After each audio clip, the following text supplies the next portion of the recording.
Salut, c'est GF Magic 16 donc pour une nouvelle vidéo, donc la deuxième consacrée au Brawl Midweek de mi-septembre concernant du Brawl, donc un événement en Brawl avec donc 4 decks en Brawl avec un commandant. Donc là aujourd'hui on va s'intéresser dans cette deuxième vidéo à Reine Alénal et pas Annal, hein, parce que là il faut pas se tromper, faut pas que la langue fourche.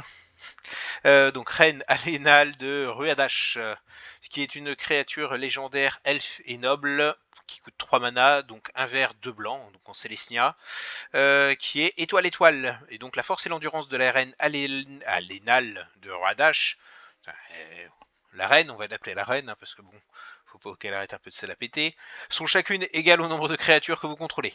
Si au moins un jeton de créature devait être créé sous votre contrôle, ces jetons plus 1 jetons de créatures 1-1 blanche soldat sont créés à la place. Donc en gros, la reine de base elle est 1-1, hein, parce qu'elle se compte elle-même, mais bon, plus il y aura de créatures sur votre board, plus elle sera grosse.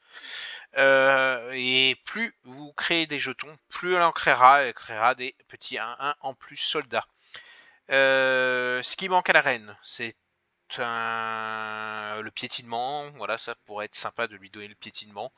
Je pense que si vous voulez la jouer plus tard en brawl ou en commandeur, ça serait bien de lui donner une capacité, voilà, comme le piétinement pour pouvoir passer.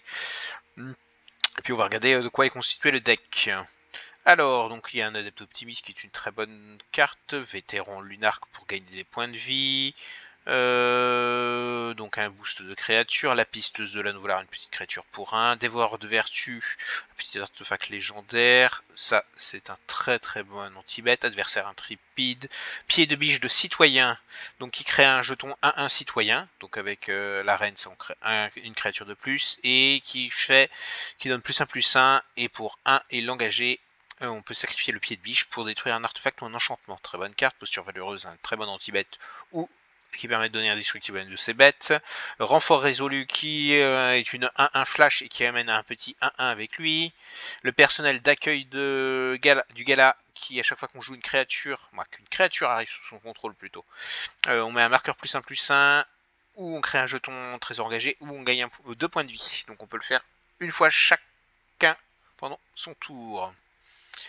Catilda, donc qui dit que tous les créatures humains vous contrôlez ajoutent un mana de n'importe quelle couleur de cette créature. Très bon moteur à mana dans le deck. Le Pégase des Hauts Parcs, donc qui est 2-1 vol pétinement, et à chaque fois que le Pégase des Hauts Parcs inflige des blessures de combat à un joueur, piochez une carte si vous avez fait arriver sur le champ de bataille sous votre contrôle au moins 2 créatures ce tour-ci.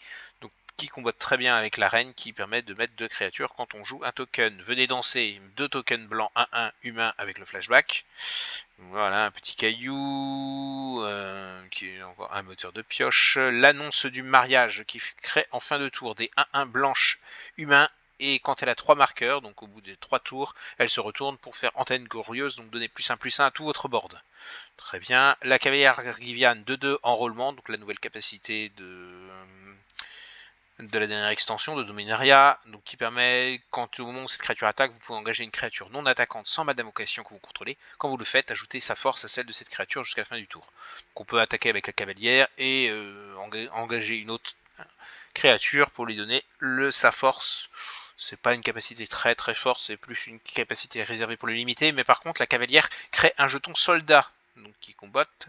Restauration des Ganjo, qui permet d'aller chercher du mana et ramener des cartes de niveau 2, un anti-bête avec sursis, Adeline qui fait elle aussi des tokens et qui peut devenir très grosse, rassembleuse de rumeurs, donc à chaque fois qu'une créature arrive sous le champ de bataille, elle permet de faire regard 1 et si c'est la deuxième, piocher une carte, la traqueuse du pont de bruyère, une bonne créature, le roi d'Arien qui donne +1/+1 à tout son board et qui pour 5 permet de mettre un marqueur sur lui et créer un jeton un soldat, et surtout on peut sacrifier le roi d'Arien pour donner l'indestructible et la défense talismanique à tous ces jetons de créatures.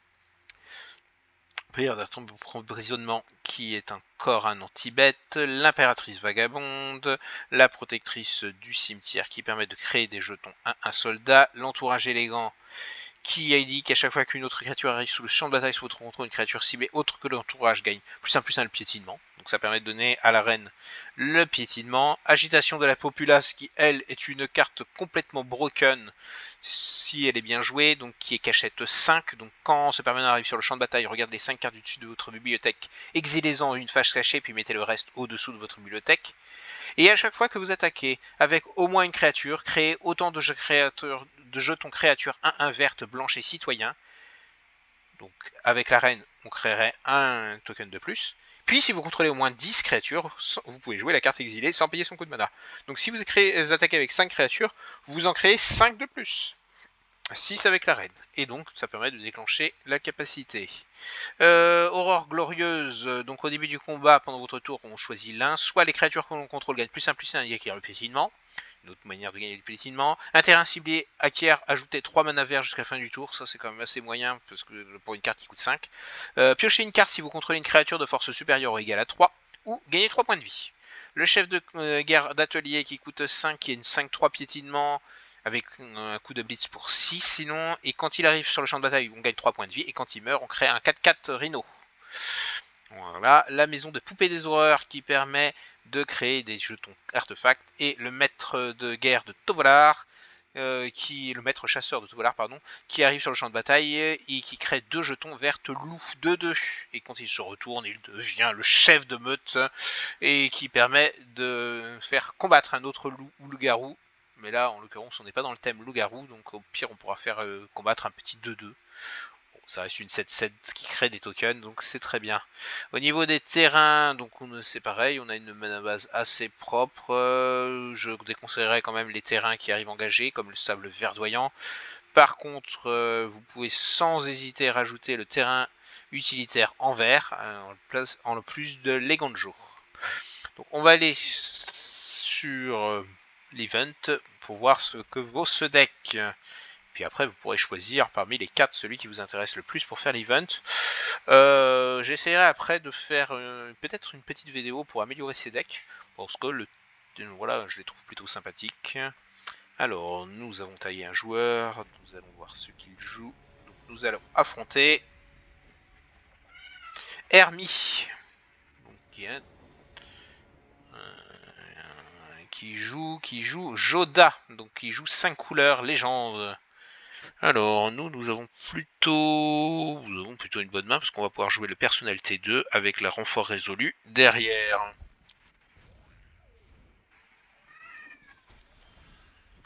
Alors, on va jouer le cours des Cabaretti pour aller chercher une forêt.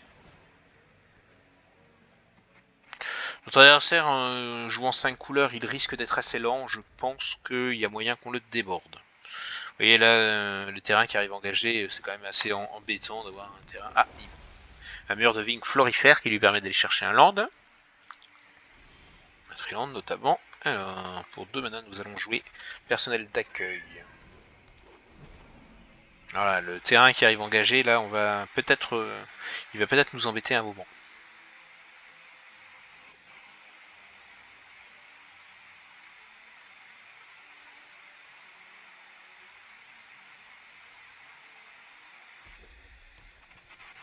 Il joue son 3ème mana. Ah, il joue une araignée, notre adversaire, qui est 4-3 portée. Et ça, c'est quand même assez fort.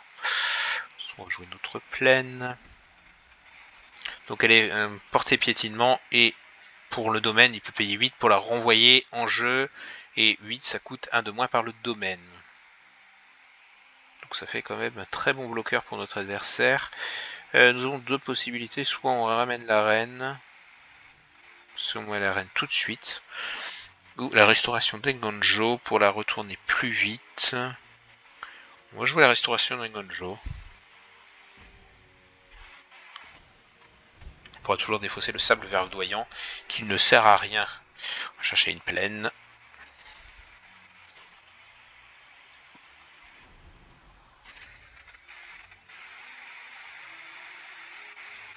Notre adversaire qui a déjà 3 manas colorés différents, donc il a un blanc, un vert, un rouge, sachant que dans la main il a le bleu et le noir, donc il a 4 couleurs sur les 5.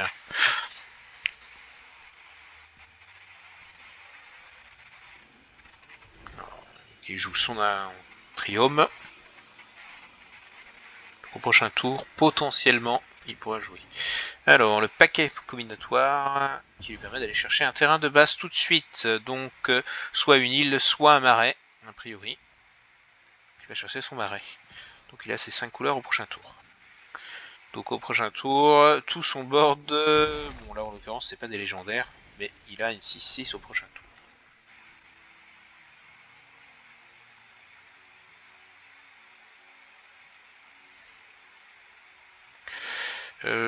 J'ai deux possibilités. Soit je me mets du land. Bon, je vais mettre le sable verdoyant. Je vais m'avancer en mana.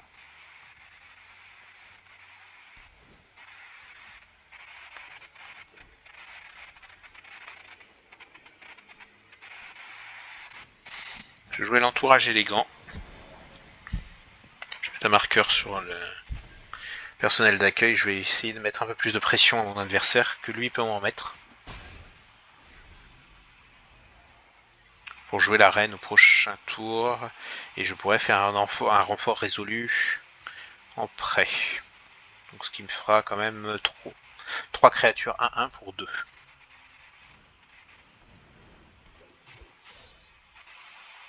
Mon adversaire a préféré jouer un Rada plutôt que de jouer son commandant.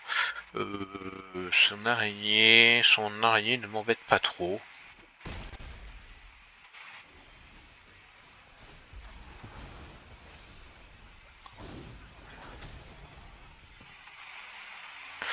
On va mettre un marqueur sur le personnel d'accueil et on va lui mettre un +1/+1. Donc j'ai 2 4-4.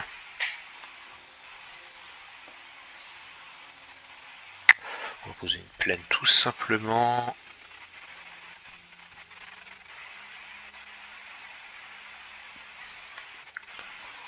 On va mettre la reine. Et on va faire une belle phase de sauce. On va gagner 2 points de vie parce que là on n'a pas besoin de mana, on est plutôt bien.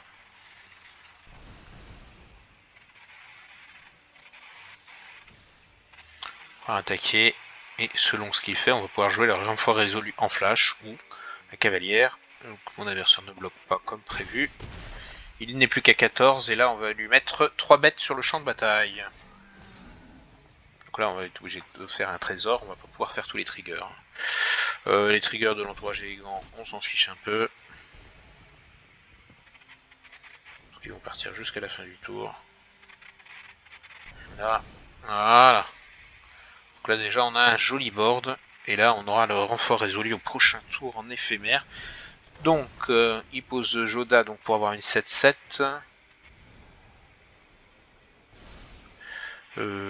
C'est bien présomptueux de la part de mon adversaire qui veut me mettre 9, mais moi je vais bloquer sa 5-5 et ça va débooster Joda. Hein. Pour un bleu, je ne sais pas ce qu'il peut faire. Et voilà, mon adversaire concède. Eh bien, c'était une partie vite rondement menée. On va essayer d'en faire une petite deuxième du coup. Parce qu'on a encore un peu de temps devant nous. Pour vous montrer un peu ce que le deck a dans le ventre. Mais voilà, je pense que c'est le meilleur deck parmi les 4 proposés. Joda c'est fun, mais c'est quand même assez lent. Et puis alors lui, il peut quand même mettre un board très très gros. Il ne craint que des brasses, mais il n'y a pas énormément de brasses dans le format. Surtout pas dans les préconstruits. Donc là, il y a vraiment moyen de se faire plaisir. Et ben, on a une plutôt bonne main, on va garder. Hein.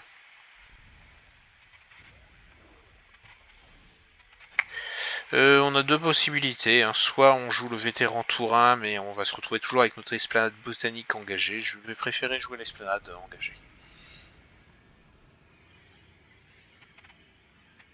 Notre adversaire donc, joue l'homme corbeau. Donc le deck mono noir. Plutôt orienté défausse du coup, parce que l'homme corbeau fait défausser des cartes pour faire des jetons corbeaux.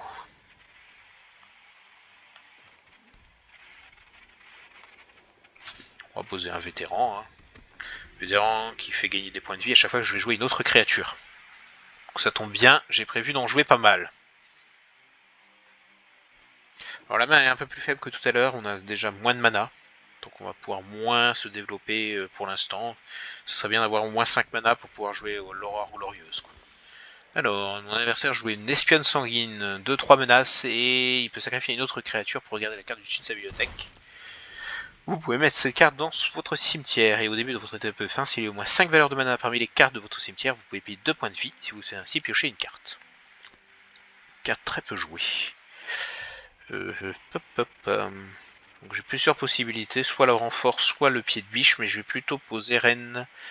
Car s'il n'a pas d'anti-bête, mon adversaire va se taper une nuée de jetons au prochain tour. Entre le pied de biche et la reine et le renfort résolu. Donc on va voir ce que mon adversaire a dans sa main. J'aimerais bien qu'il me fasse défausser. Ou une Liliana peut-être. Voilà, j'ai un vétéran à sacrifier s'il me fait Liliana. Sachant que s'il attaque, je ne bloquerai pas. Voilà. Bon après mon adversaire joue mono noir. Il a quand même moyen d'avoir des anti-bêtes. S'il pose l'homme corbeau, je dis ok.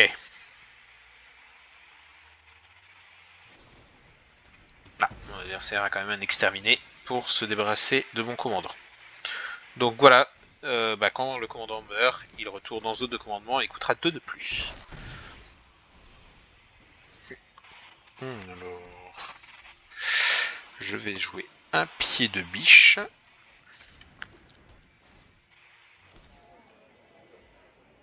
J'ai une magnifique 2-2. Et je vais, je pense, attaquer avec mon vétéran.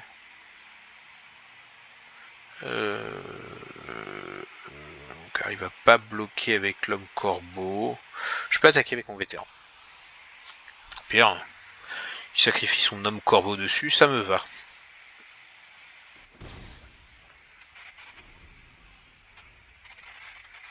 Je garde bien sûr le renfort résolu en flash. C'est toujours plus intéressant de faire un petit effet de surprise pour mon adversaire.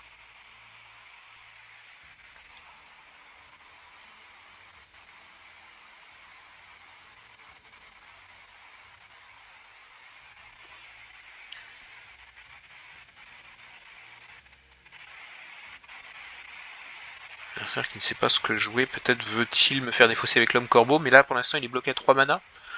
Ou il a son 4ème mana peut-être dans la main.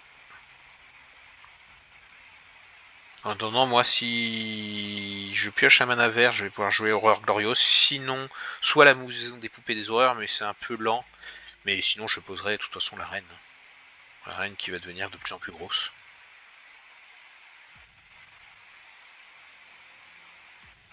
L'adversaire qui réfléchit, qui ne sait pas ce que jouer. Peut-être il y a un problème de mana ou de connexion. Je pencherai plutôt pour cette deuxième option. Malheureusement, ça arrive sur Arena. Les joueurs qui ont des soucis de connexion, là, c'est pas un rage kit parce que pour l'instant, la partie est plutôt équilibrée. Il a même légèrement un petit avantage.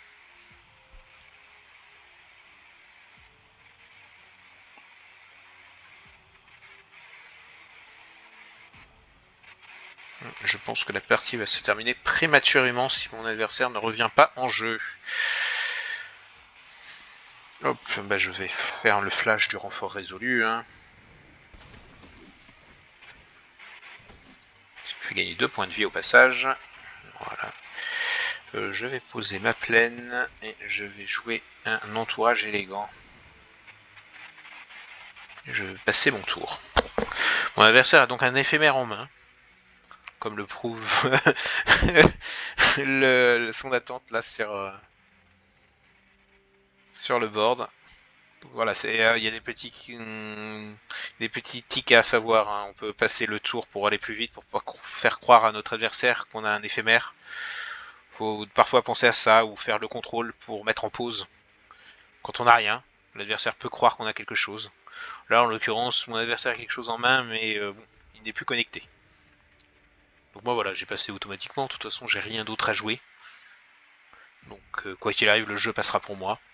La seule autre possibilité, c'est que je peux sacrifier le pied de biche. Mais là, en l'occurrence, j'ai pas envie. Malheureusement, je pense que la partie ne va pas s'éterniser si mon adversaire ne revient pas.